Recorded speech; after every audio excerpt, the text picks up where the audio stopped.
Providing great therapy day after day can be challenging even for the best of us. At Blueprint, they believe that nothing should get in the way of you doing your best work, which is why they created a platform that provides therapists with an array of clinical tools. Things like therapy worksheets, intervention ideas, and digital assessments that are designed to help you and your clients stay connected and confident throughout the care journey. Even better, Blueprint helps streamline your documentation so you can spend less time on your notes and more time on the things that matter.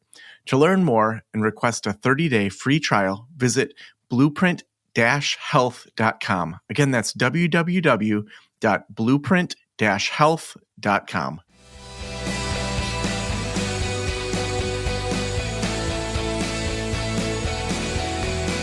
This is the Practice of the Practice podcast with Joe Stanok, session number 872.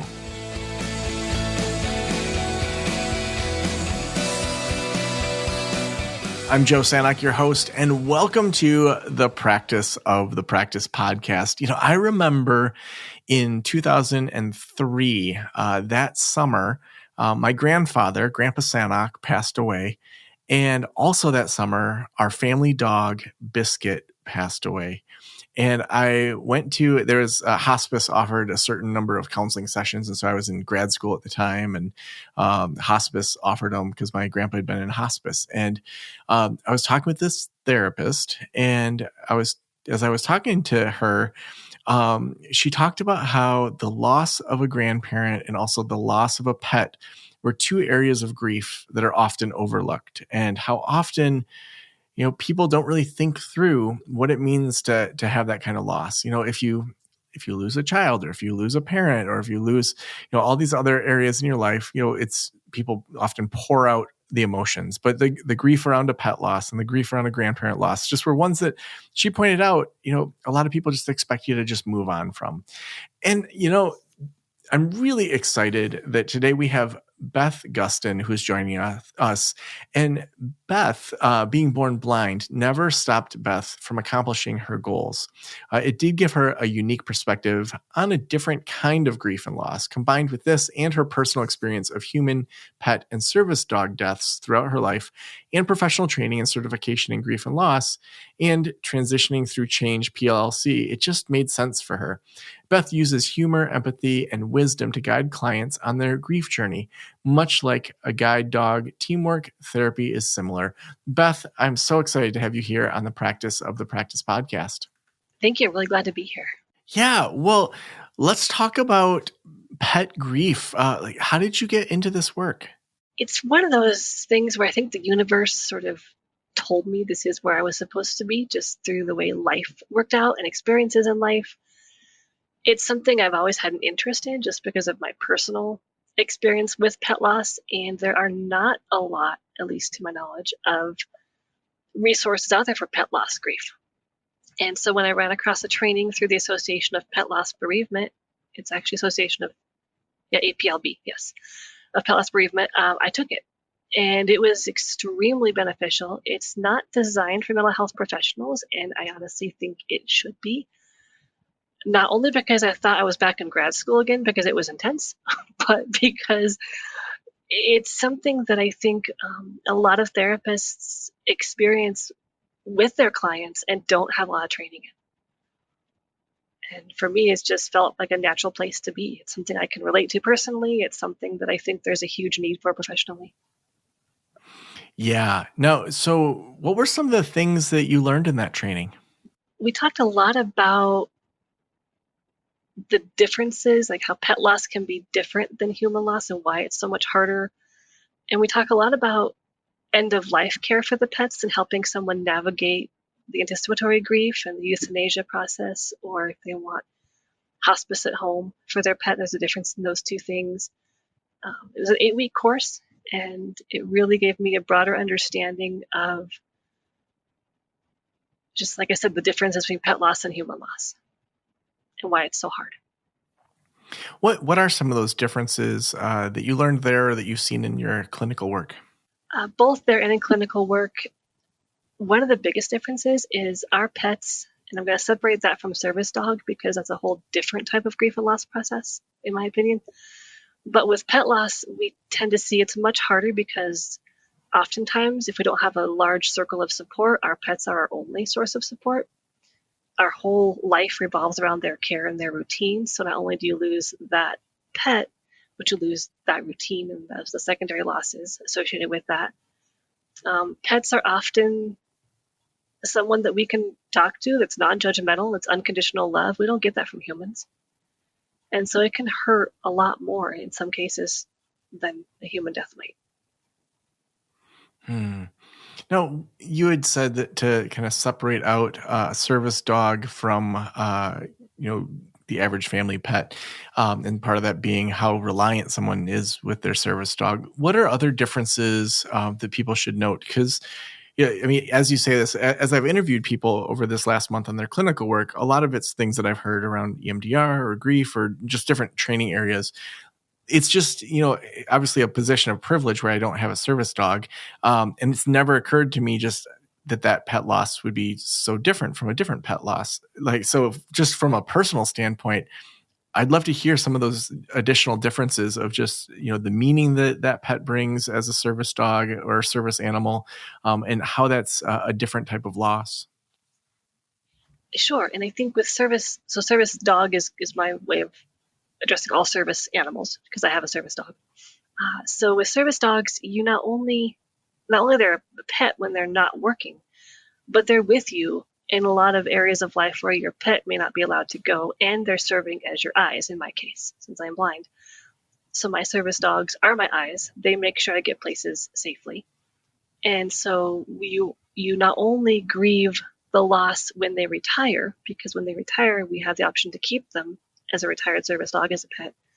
So you have that loss, but then when they actually die, you also have that loss. And so you're grieving, I think, on more levels because of the role they have in your life.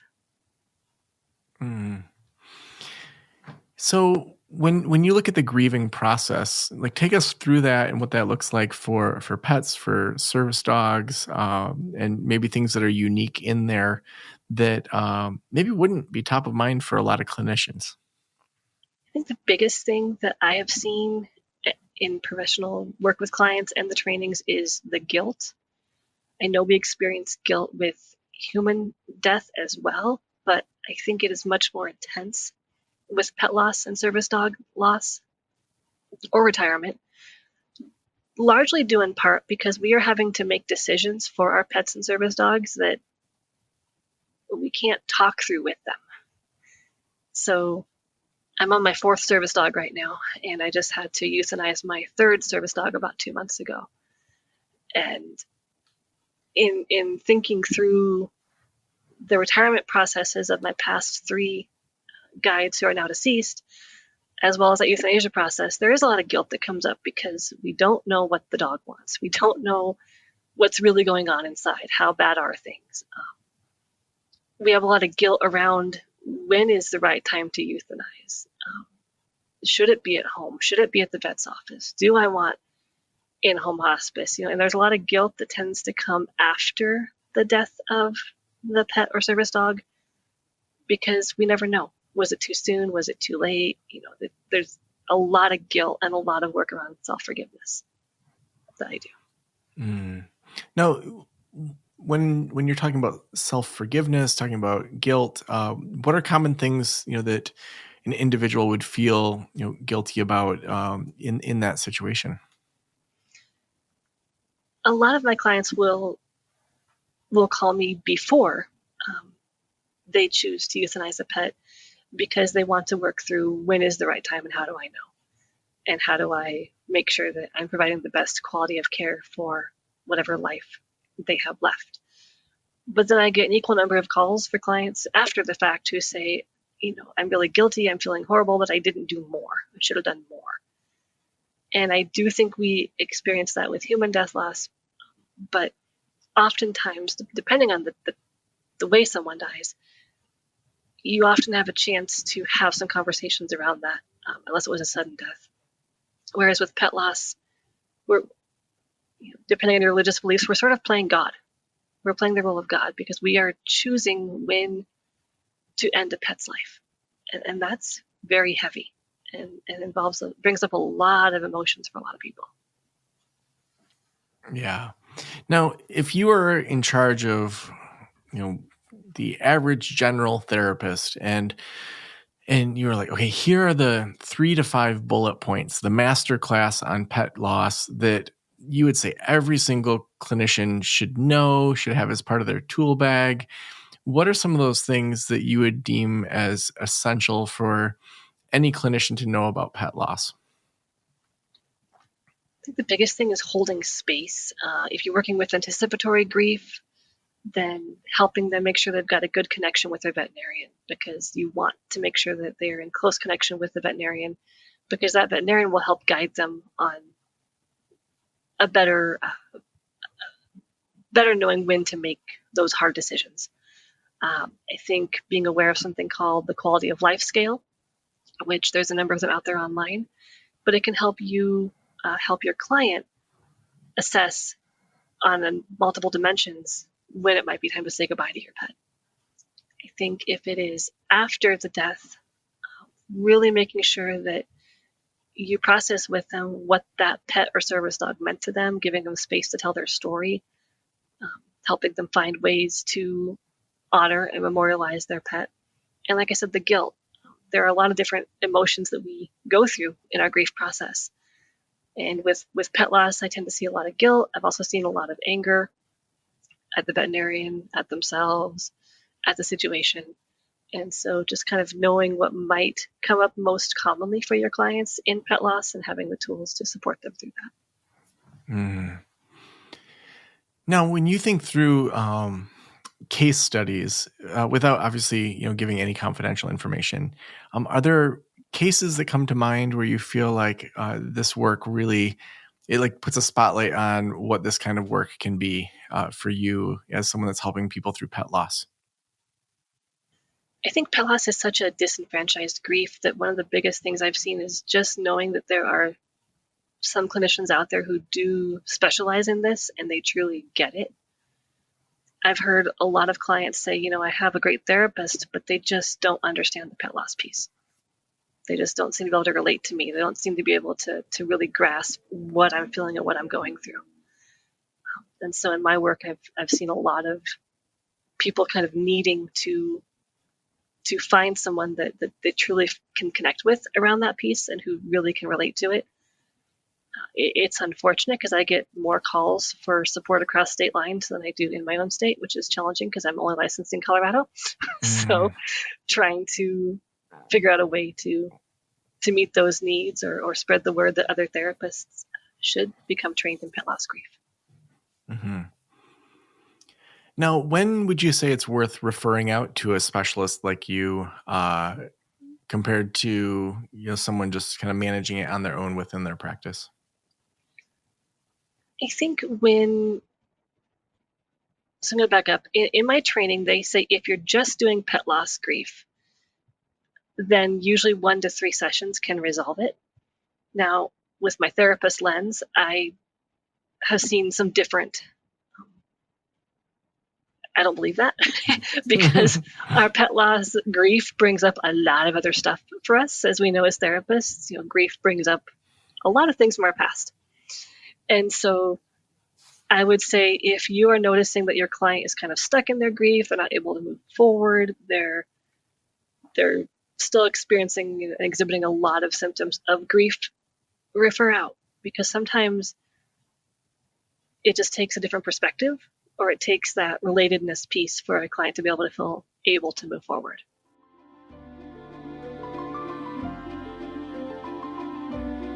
Is managing your practice stressing you out? Try Therapy Notes. It makes notes, billing, scheduling, and telehealth a whole lot easier. Check it out, and you will quickly see why Therapy Notes is the highest rated EHR on Trustpilot with over 1,000 verified customer reviews and an average customer rating of 4.9 out of 5 stars. You'll notice the difference from the first day you sign up for the trial. They offer live phone support 7 days a week, so when you have questions, you can quickly reach out to someone who can help, and you will never be wasting your time looking for answers. If you're coming from another EHR, they make the transition really easy. Therapy Notes will import your client's demographic data free of charge during your trial, so you can get going right away. Use the promo code JOE to get the first 3 months totally free to try it out. No strings attached. And remember, telehealth is included with every subscription free. Make 2022 the best year yet with Therapy Notes. Again, use promo code JOE to get 3 months totally free. Now, I know lots of times the clinical work we do can then inform our personal lives or give us a different lens in the world or a different meaning in the world. For you personally, when you look at the work you've done around pet loss, around service dog loss, grief, how has that impacted you to think or operate differently in the world? It's interesting. I'm laughing because I've also recently began doing a lot of social media marketing online, and I'm trying to draw from my own personal experiences to be authentic in that marketing piece. And it's made me start to notice more how I handle my own grief process. It's like I was saying before, I had Gustin as my third service dog about 2 months ago. I remember waking up like a week later going, Shannon's not dead. She's on vacation. She's going to come back. And I'm like, what? Like, where would she go? She's a dog. She can't be on vacation, and I'm laughing about it now. But it was just interesting to kind of realize as I live and breathe grief and loss work more with clients and experience it in my own life, how my brain is shifting the way it works through my own grief process. And so I definitely was in a very firm stage right there. I don't like the stage theory personally, but I was definitely experiencing some denial in that moment. Or disbelief, which those are two separate things. But it definitely informs how it's given me more compassion for myself and for others, if that makes sense. Yeah. How does that practically play out, like, for you? With clients, it's definitely allowed me to slow down. Those who know me know I was born premature, so I do everything quickly. That's my half joke, half serious. That's just who I am.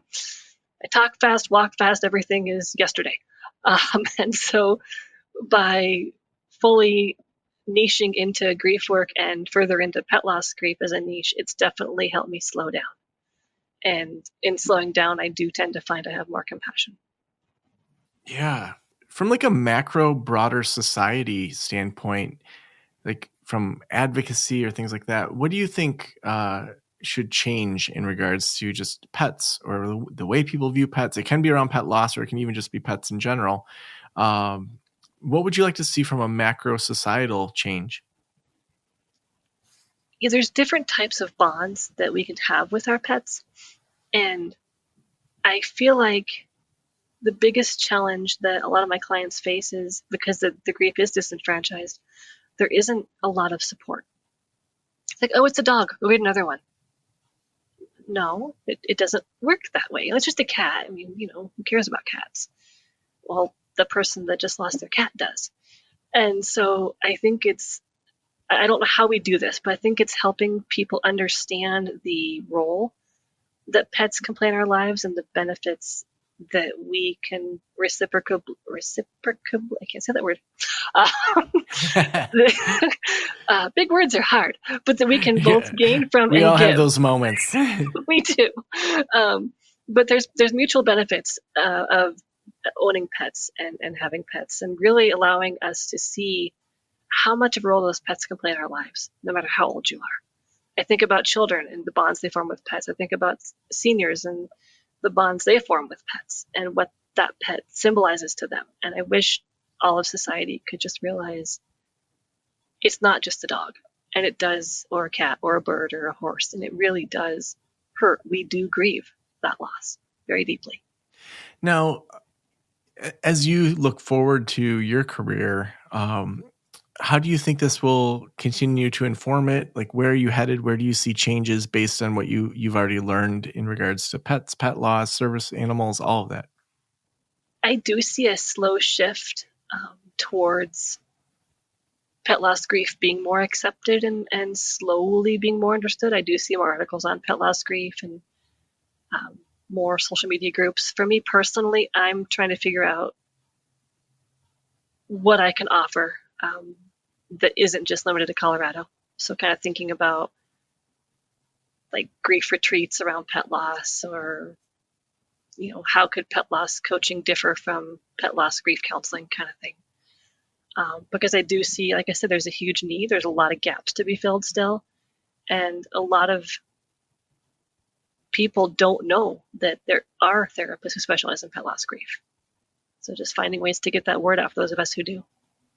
Mm. Well, my last question that I always ask is, if every private practitioner in the world were listening right now, what would you want them to know? I always love this question. I don't always have a ready answer for it. I think, be yourself. When we're in grad school, we don't yet know where life will take us and the opportunities that might be open to us. And I did not set out to be a specialist in grief.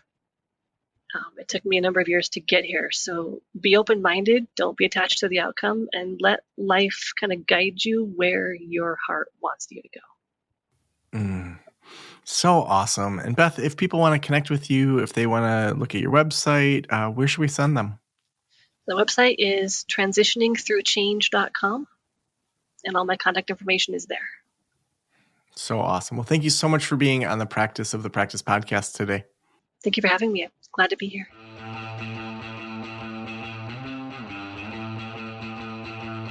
If anyone says that they are wondering if they should niche in, I mean, like, this is such a great example of that.